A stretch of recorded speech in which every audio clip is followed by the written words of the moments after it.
ಎಲ್ಲ ಕಡೆ ಇದು ನಡೀತಾ ಇದೆ. ಉತ್ತರ ಕರ್ನಾಟಕದಿಂದಲೂ ನಿನ್ನೆ ದಿನ ನಾನು ಮಾಧ್ಯಮದ ಸ್ನೇಹಿತರ ಜೊತೆ ಚರ್ಚೆ ಮಾಡಿದ ಮೇಲೆ ರಾಜ್ಯದ ಹಲವಾರು ಭಾಗದಿಂದ ನನಗೆ ಮಾಹಿತಿಗಳು ಬರ್ತಾ ಇದೆ. ಇವತ್ತು ಯಾವ ಕಾಂಗ್ರೆಸ್ ನಾಯಕರು ಸಂವಿಧಾನದ ಬುಕ್ ಇಟ್ಕೊಂಡು ಪ್ರತಿನಿತ್ಯ ಕತೆ ಹೇಳ್ತಾರೆ, ಆ ಕಾಂಗ್ರೆಸ್ ಅಧ್ಯಕ್ಷರು ಯಾರು ಈಗ ಹೊಸದಾಗವರಲ್ಲ, ಏನು ನಡೀತಿದೆ ಅನ್ನೋದನ್ನ ಒಂದು ಸ್ವಲ್ಪ ಗಮನ ಇಟ್ಟು ಮಾತಾಡಬೇಕಾದ್ರೆ, ಪ್ರಿಯಾಂಕಾ ಖರ್ಗೆ ಅವರು ಗೃಹ ಸಚಿವರಲ್ವೇ, ಇವರೆಲ್ಲ ಮಾತನಾಡಬೇಕಾದ್ರೆ ಅಲ್ಲೇನು ಚರ್ಚೆ ಮಾಡ್ತಾರೆ, ಕೇಂದ್ರ ಸರ್ಕಾರ ಹಾಗೆ ಮಾಡ್ತು ಹೀಗೆ ಮಾಡ್ತು ಅಂತ. ನೀವಿಲ್ಲಿ ಮಾಡ್ತಿರೋದೇನು? ನೀವು ಮಾಡ್ತಿರೋ ಕೆಲಸ ಇಡೀ ರಾಜ್ಯದಲ್ಲಿ ಅಕ್ರಮ ಮತದಾರರನ್ನ ಇವತ್ತು ಮತಪಟ್ಟಿಯಲ್ಲಿ ಸೇರಿಸ್ತಕ್ಕಂಥದ್ದಕ್ಕೆ ಅಧಿಕಾರಿಗಳನ್ನು ದುರುಪಯೋಗ ಪಡಿಸ್ಕೊಂಡು ನಡೆಸ್ತಾ ಇದ್ದೀರಿ. ಇವತ್ತು ಹಲವಾರು ಮಾಹಿತಿಗಳು ನನಗೆ ಬಂದಿದೆ. ಬೆಂಗಳೂರಿನಲ್ಲೂ ಇವತ್ತು ಪ್ರೆಸ್ ಮೀಟ್ ಮಾಡ್ತಿದ್ದೆಲ್ಲ ಹೇಳ್ತಾ ಇದ್ದೇನೆ. ಇವತ್ತು ಈ ಸರ್ಕಾರ ಲಜ್ಜೆಗೆಟ್ಟ ಸರ್ಕಾರ. ಇದು ವೇದಿಕೆ ಮೇಲೆ ಹೇಳೋದೊಂದು, ಕಾರ್ಯರೂಪದಲ್ಲಿ ಮಾಡ್ತಕ್ಕಂಥದ್ದೊಂದು ಈ ಸರ್ಕಾರದ ನಡವಳಿಕೆ ಇದೆ.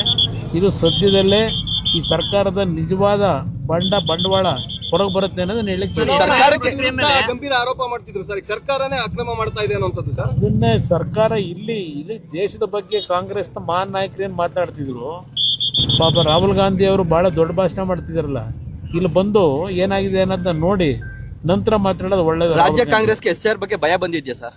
ಇಲ್ಲಿ SIR ಬಗ್ಗೆ ಭಯ ಅನ್ನೋದಕ್ಕಿಂತ ಇಲ್ಲಿ ಬಂಡ್ರಿಲಿರೋರು SIRಗಿಂತ SIRನ ನೀವು ಏನೇ ಮಾಡಿದ್ರು ನಾವು ಅದನ್ನು ಓವರ್ಲುಕ್ ಮಾಡಿ ಮಾಡ್ತಕ್ಕಂಥ ಶಕ್ತಿ ಇಟ್ಕೊಂಡಿದ್ದೀವಿ ಅನ್ನೋದನ್ನ ನಿನ್ನೆಯಿಂದ ತೋರಿಸೋರು. ಅದಕ್ಕೆ ಇನಾಗ್ರೇಷನ್ ಮಾಡಿದ್ರೆ ಈ ರಾಜ್ಯದ ಮುಖ್ಯಮಂತ್ರಿ ಅವತ್ತು ಬೆಳಗ್ಗೆ ಶುರುವಾಯ್ತಲ್ಲ, ಅವ್ರ ಮನೇಲಿ ಕೂತ್ಕೊಂಡು ಪಾಪ ಎಲ್ಲ ಜಿಲ್ಲಾಧಿಕಾರಿಗಳನ್ನ ಕರೆಸಿ ನಡೆಸೋದ್ರಲ್ಲ.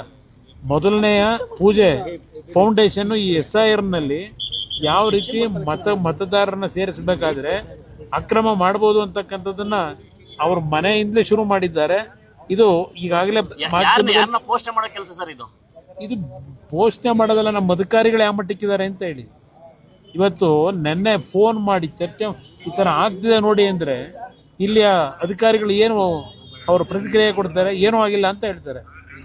ಇದು ನಡೀತಾ ಇರ್ತದೆ. ಜಿಲ್ಲೆಯಿಂದಲೇ ಆರಂಭ ಆಗ್ತಿದೆ ಸರ್.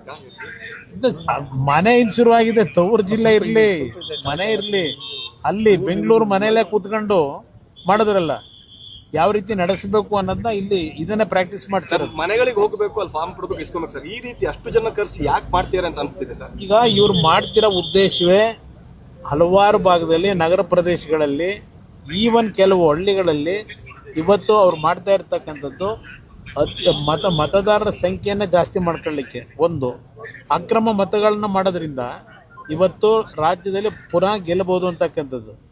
ರಾಮನಗರ ಜಿಲ್ಲೆಯಿಂದ ಕುಮಾರಸ್ವಾಮಿನ ದೇವೇಗೌಡರು ಕುಟುಂಬ ಓಡಿಸಿದ್ದೀವಿ, ಅವ್ರಿಗಿಲ್ಲೇನು ಕೆಲಸ ಅಂತ ಹೇಳ್ತಾರಲ್ಲ, ಕೆಲಸ ಇಲ್ಲೀಗ ಪ್ರಾರಂಭ ಆಗಿದೆ. ನಮ್ಮ ಕುಟುಂಬದಿಂದ ಈ ಕೆಲಸ ನಮ್ಮ ಕಾರ್ಯಕರ್ತರ ಜೊತೆಗೂಡಿ ಇಲ್ಲೇನು ಪ್ರಾರಂಭ ಆಗಿದೆ. ಪುನಃ ನಾನು ನೆನ್ನೆನೇ ಹೇಳಿದ್ದೆ ಚಕ್ರ ಸುತ್ತುತ್ತೆ ಅಂತ ಹೇಳಿ. ಅವ್ರಿಗೆ ಹೇಳ್ತೀನಿ, ರಾಮನಗರದಿಂದ ನಮ್ಮನ್ನು ಎಲ್ಲೂ ಕಳ್ಸೋಕ್ಕಾಗಲ್ಲ. ನನ್ನ ಭೂಮಿ ಇರೋದು ಇಲ್ಲೇ, ಓಟಿರೋದು ರಾಮನಗರ ಜಿಲ್ಲೆನಲ್ಲೇ.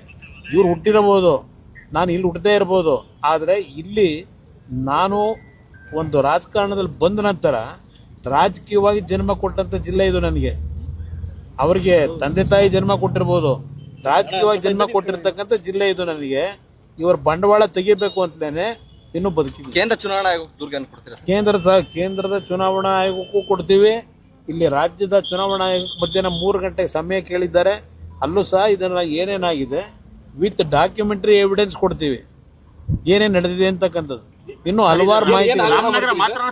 ಇದು SIR ಅನ್ನ ರಾಜ್ಯದ ಅಧಿಕಾರಿಗಳಿಂದ ಮಾಡೋದ ಅವಶ್ಯಕತೆ ಇಲ್ಲ, ಮಾಡಬಾರದು ನನ್ನ ಅಭಿಪ್ರಾಯದಲ್ಲಿ. ಯಾವ ರೀತಿ ವೆಸ್ಟ್ ಬೆಂಗಾಲ್ನಲ್ಲಿ ಇವತ್ತು ಸುಪ್ರೀಂ ಕೋರ್ಟ್ನ ಆದೇಶದ ಮೇರೆಗೆ ಬೇರೆ ರಾಜ್ಯಗಳಿಂದ ಅಧಿಕಾರಿಗಳನ್ನ ಕಳಿಸಿ ನಡೆಸಿದಾರಲ್ಲ, ಆ ರೀತಿ ಕರ್ನಾಟಕದಲ್ಲೂ ಮಾಡಬೇಕಾದಂಥ ಅನಿವಾರ್ಯತೆ ಇದೆ. ಇದಕ್ಕೆ ಆಗ್ರಹ ಮಾಡ್ತೀವಿ.